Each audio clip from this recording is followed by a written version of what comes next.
Today's show takes us back in time when we go on a great fall trip in Canada's Algoma country. Now we're actually going to be going to two different places, the Agawa Canyon Train Tour and a trip to the city of Elliot Lake. We're going to be joined by an old friend of ours, Terry Kemp, as we travel through a vast assortment of landscapes and attractions, all amid some of North America's most beautiful and vibrant fall colors. So let's get started on this trip from over 20 years ago. One of the nice things about this trip was the fact that we were able to do so many different things in so many ways. We were able to drive around to some fresh spots, and we also got a chance to ride the Algoma Railray, which is a world-famous train that happens to go through some of the most spectacular scenery in the Midwest. And we hit this trip at the perfect time. The leaves are changing colors, peak capacity for the ride. The ride from beginning to end of the line is 300 miles, but the popular one-day trip is 114 miles to the canyon where we will be headed today. We will spend a couple of hours in the canyon park, and we'll come back in the same day. And just a reminder, it is an autumn trip. There is just no better time to come up here when this place is on fire with color.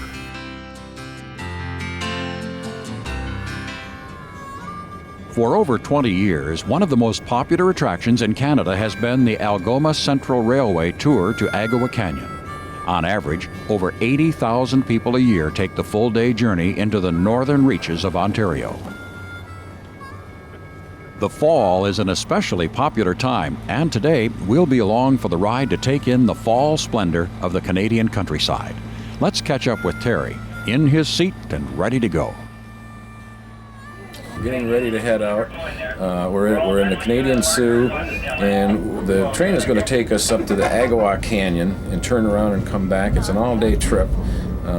It's going to go through some pristine wilderness areas, areas that are only accessible by train, and looking forward to the day. Looks like we're getting going here now, so I'm ready.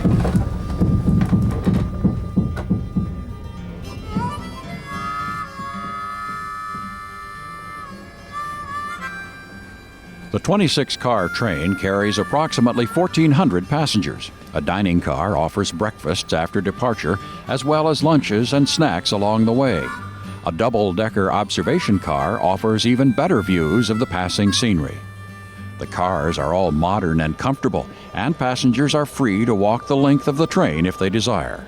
The tour is narrated along the way, so you won't miss a single point of interest.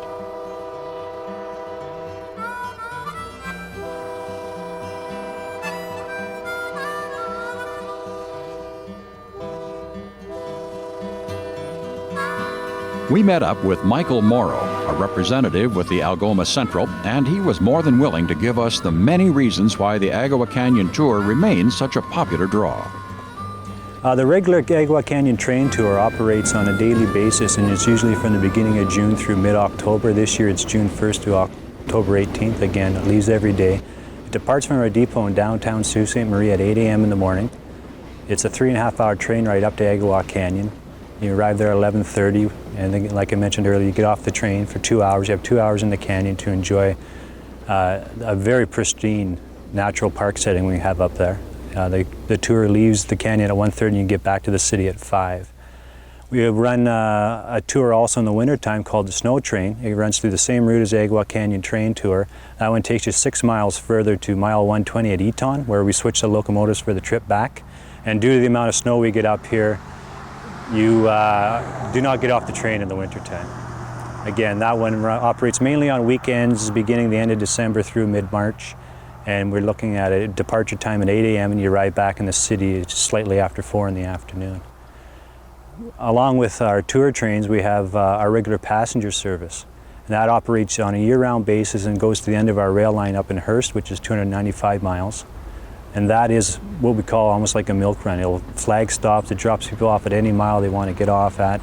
We take a lot of people up they have a lot of camps and cottages along the line. We take up people on hunting and fishing experiences. They load their canoes, their four-wheelers right in our baggage cars. And a big growing thing we have over the last few years is snowmobilers. We'll load your snow machines right in our baggage cars. You get off several spots along the line. We have thousands of miles of snowmobile trails, well-groomed, that you can access. lots of communities to get to, and it is on our regular passenger end, it's probably our biggest growing market right now.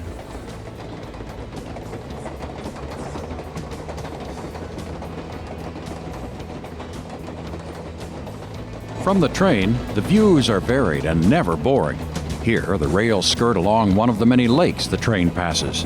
The hills along the far shore show signs of the color we've come to see. We have the feeling that the best is yet to come.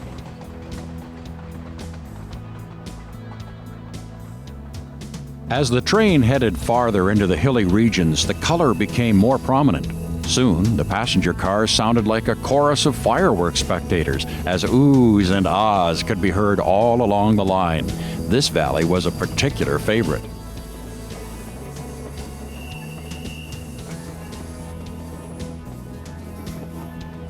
As another lake passed, we decided to get some other passengers' viewpoints. We met Richard Meach and Jill Rigby. Both were on their first Algoma trip. Well, I think we're really lucky that we've come up at this time because the peak color just lasts for a few days, and we're hitting all the best reds right now. And I've never seen anything quite as spectacular as this in my travels through Canada. I mean, this is just like for a 2-week period, unbelievable color and extraordinary wilderness. So I'm very impressed with this train ride. It's a great ride. What do you think, Julie? There was a famous group of painters who came up to this part of the country who loved to paint in the fall. And we've seen a lot of the paintings, and we never thought that the reality could equal the art, but it in fact surpasses it. It's beautiful. Yeah, to imagine those guys coming up in their own private cabin, right, and then parking on a siding for months at a time and going into this wilderness and painting. It's almost, what was that, about 80 years ago? Yeah, group of 7. Yeah, it's just, you just don't believe that this kind of thing exists. You know, you read about it, you can see pictures about it, but until you actually do it, right, you don't understand it. You don't understand what all the excitement was about. And then you get on this train, which is a great train, beautifully organized, nice food, nice dining car, and you go through some of the best landscape in the world here. Even Canadians get worked up about Canada when they see things like this. As the train approaches 100 miles into the trip, the sheer rock outcroppings become more pronounced and the train begins to slow in anticipation of the long descent to the canyon floor. But before that happens, the train must cross the Montreal River trestle, 130 feet high, 1,500 feet long. There's a reservoir on one side and the rushing Montreal River on the other. Have your cameras ready.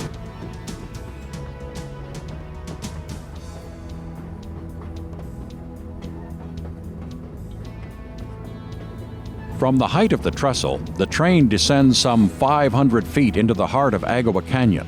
The park that awaits is lush and filled with more than enough scenery, trails, and resting spots to take up the 2-hour layover. Several large waterfalls are easily seen along the trail systems. Bridal Veil Falls is a favorite. If you're up to the walk, a stunning view of the canyon can be found from a lookout area along another trail. Whether you hike, play catch, picnic, or simply stroll the park area, the layover allows plenty of time to make the most of the destination. While tourists can enjoy a scenic lunch along the tracks these days, building the Algoma Central Railway from Sault Ste. Marie to the canyon was no picnic. Rugged countryside and thick forest, rushing rivers, severe weather, and wild animals. Many said it could never be done, but it was, taking some 15 years to build the nearly 300-mile railway from the Sault to Hearst, Ontario.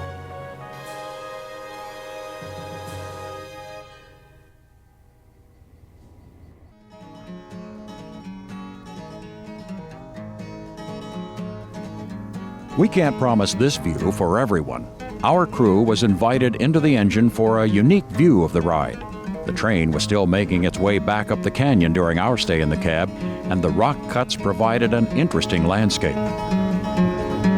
Autumn had landed like a thief in the night, stole all the green from the leaves. Cold and gray here in Agawa Bay, endless seasons, endless change. I get lost in the color of the leaves, I get lost in the sky, undeniable blue. I get lost in the waves of endless gray, get lost in you, get lost in you.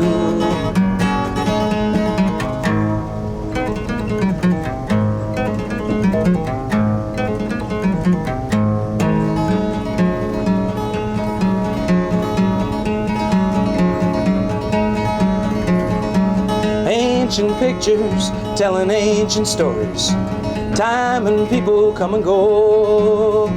There's nothing on this highway, no city lights to blind me. You can't fight the northern shore. I get lost in the color of the leaves, I get lost in the sky, undeniable blue. I get lost in the waves of endless gray, get lost in you, get lost in you.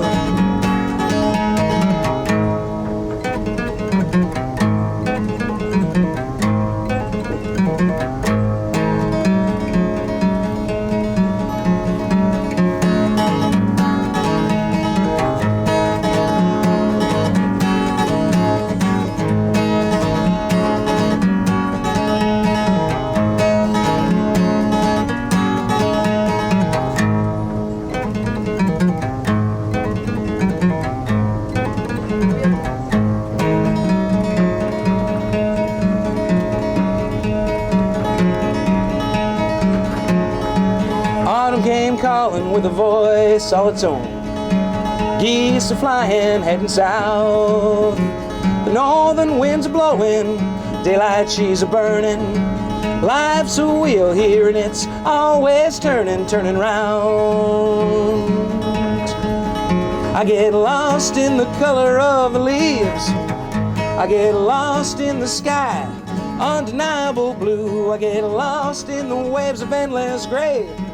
The return ride was just as enthralling as the ride north, as colorful hills and distant mountains provided an entire spectrum of scenery. As we neared the Sioux, Terry offered some parting comments on the day.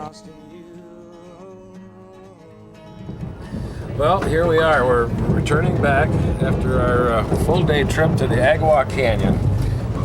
It's just pretty right up till the end. Off in the distance, over the hills, we can see Lake Superior. It's been a trip that we hit perfect color. The reds just shone, the sun would dart in and out, and it was beautiful when it was a little overcast, and then the sun would come out and it would magnify the color. And it was great. The train ride has been comfortable, the seats are great. The people have been so gracious. Everybody is helpful and friendly, and it's been really nice. So here we are, and we're just, I know we're only a couple of miles out of town, but we haven't seen just been a few dartings of civilization so far. So it's just about wilderness right up till the end. It's been a great trip.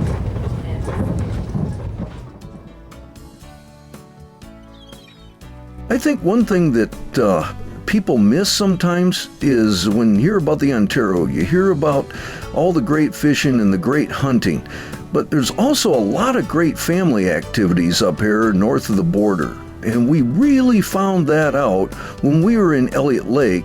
Elliot Lake is an ex-mining town that has really developed into a family destination over the last number of years. And they have some wonderful offerings, some great four-season resorts to stay at, some eclectic art displays, and they're centered in a beautiful area of Algoma, and it's surrounded by what's called the Deer Trail, where families can take self-driving tours and see the beautiful scenery with nice hiking trails through town. Just a great area. And again, the fall colors were fantastic. The town of Elliot Lake, Ontario, has been called the jewel in the wilderness. Founded around timber and mining, it has evolved into an intriguing and dynamic blend of many styles. Elliot Lake is a retirement community. Elliot Lake is an artist colony. Elliot Lake is a recreational and tourism destination. Elliot Lake is a cultural and historical area. As Tom and Denny discovered at their very first stop, Elliot Lake is all these things and more. At the trailhead, we took a quick look at our plan for the day before starting right off down the first of many picturesque trails. We've gotten down the trail a little ways now. When we started out, we were up by the road. It was kind of noisy, so we thought we'd wait and get into the woods here. Give me a chance to introduce everybody. I'm with Howie Hennessy here, his daughter Trina, and Rick McCarthy. And Howie, we're out here today. We're going to do a little bit of hiking. You own a guide service here in town, is that right? Yeah, I own and operate a guide service called Paradise North Outdoor Guide Service, and we provide a lot of packages. Today we're going to take an opportunity of this nice day. We're not going to die of heat stroke today because it's a little bit overcast and cloudy, but it's a nice fall day, so we should have a good hike. I think so. I see we've got a lot of color out here, and like you said, it is a little bit cooler, and actually it feels kind of good, especially when you start walking down the trails. You know, you get warmed up a little bit. So this should make a nice day. It should be nice. The scenery should be spectacular. And as we head down the trail here and we turn off towards Horn Lake, we're up on kind of a high elevation, and you get a really good look at the lake. And then we'll turn off. The trail gets a little bit more rugged as we're heading up over top of the ski hill, and then we'll pick up the trail that goes up to the fire tower. And once we're up to the fire tower, on a day like this, it's overcast, but the color should be spectacular. Okay, well, it sounds good. We'll take a little bit more of a look at what the trail looks like as we go along, and want to talk to you a little bit more because you do a lot of other things too. And a lot of we'll things. find out what some of those are, but why don't we go ahead, we can start our way down the trail. Trina, why don't you lead the way? You know this one, don't you?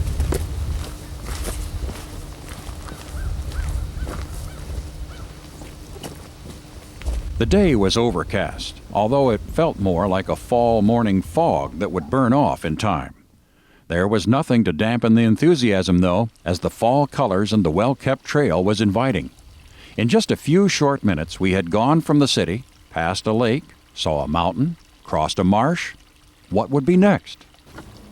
There has been spottings of moose right on Horn Lake here, and one that I spoke to you earlier about 9 o'clock in the morning. We had people lined up and they're watching. It was a beautiful old cow moose just coming out to the edge of the water there. But you're not going to run into a lot of wildlife on this particular trail because it is relatively well used. Okay. But you never know. But then you have all the others. There's a lot of different birds that you can see, that you can hear, and some of the smaller wildlife. Well, it's a nice day on here today. Yeah, it is. These are some pretty thick woods too. Yeah, it is, and I think that it adds to the hiking trails, to keep the hiking trails like this. Like we have nice boardwalks on any place where there's marsh. We want to facilitate access to as many people as possible, but at the same time, we want to keep the trails like this so people get a sense that they're in touch with nature as they hike along these here trails. The trail systems around Elliot Lake are filled with a variety of scenic pleasures. Our hike today would take us to 2 of them. So Trina, what is this spot here that we're at? This is the Kula Lookout Tower. Okay, are we getting near the fire tower from here then? Fire towers are right up there. Okay. And this is, we're getting a view of some of the same things then that we'll see up top of the fire tower? Actually, the fire tower more looks out towards Manitoulin. Okay, and we can see Elliot Lake over here then? Yeah, good. Let's take a walk in here. Yeah, it's nice. It's raining. At least you got a cover over your head here. Yeah. The next lookout is what everyone comes to Elliot Lake to see, the Heritage Fire Tower. At a 1,400-foot elevation at the top of the tower and the surrounding park area, visitors can enjoy a panoramic view of the entire Elliot Lake area. From the lookout, we could see some of our next destination, the chain of lakes. Well, is this a beautiful view or what? I'll tell you what, we've gotten out now. We're actually doing a little boating, a little bit of canoeing. Howie has brought us out, and I believe we're on a chain of lakes. Now, I'm going to let him explain that a little later here. I just wanted to come down and absorb some of the beauty that's down here. It's just magnificent. Everyone else is kind of up on the rock ledge here, and they're building a fire and setting up tents and so forth. And boy, I had to come down here and show you this, though, because it's beautiful, and this is what it looks like in every direction that you look in. And go ahead and take a look.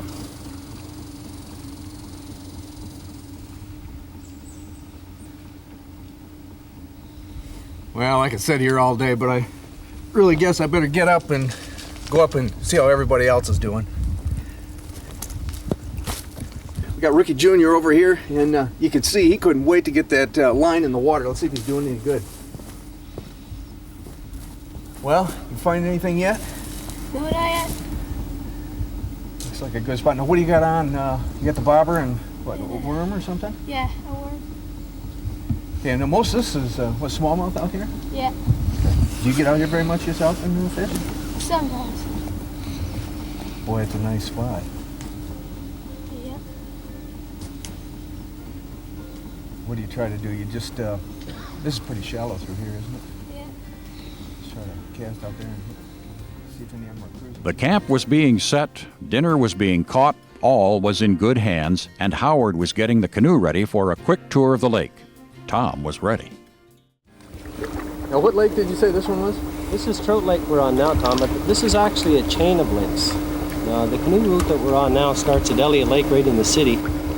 And as you leave Elliot Lake, you get a short portage into Quimby Lake, and then it goes Quimby into Eston, into Marshland, into Grandeur, which is just up through the next narrows, into here, and you canoe right down to the highway, and you come out at Depot Lake. So you can put in from the highway at one spot and go right on around. Oh yeah, it's a beautiful, beautiful, just taking your time, easy pedaling, stop to do some fishing. It's a nice 3-day trip. That's a beautiful area out here, too.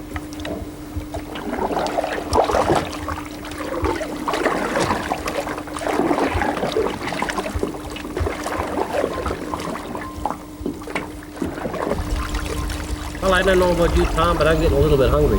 I am too, and you know what? Looks like we spent about the right amount of time out there because they got the camp all set up for us. Well, that's why it's good to go canoe and have somebody else to set up the tent. I enjoyed that out there. That was a good run. It really was. You know, the nice thing about the canoe too, you can move along a lot quieter. You can get in tighter to the shore and see a lot more. But you're going to have to come back sometime and we'll do the entire route. I'd like to do that. I'd like to do that. If what you've seen on today's show inspires you to come here, and helping you get here is what we do best. That's why we've found as much information as we could and made it accessible to you via our website. If you would like to plan a trip like ours, the best way to start is by pointing your browser towards the all-new greatgetaways.tv. We have completely updated our entire website to serve you better. From our homepage, you can click on Destinations for the week. This takes you to an itinerary that provides helpful links to recommended lodging, fun things to do, and other area attractions. If we've whetted your appetite for exploration, you'll find plenty here to keep you busy for many return trips. For example, back at our homepage, you'll find buttons that will give access to our complete show schedule and our archives of all our adventures. Read viewer mail, contact us, and visit our Facebook page to get info on our upcoming shows. We have designed greatgetaways.tv to be your first stop for all your northern adventures. Well, I hope you enjoyed our trip back in time as much as we did. If you'd like more information, you can go to our website at greatgetaways.tv. Thanks for watching, and we'll see you next week.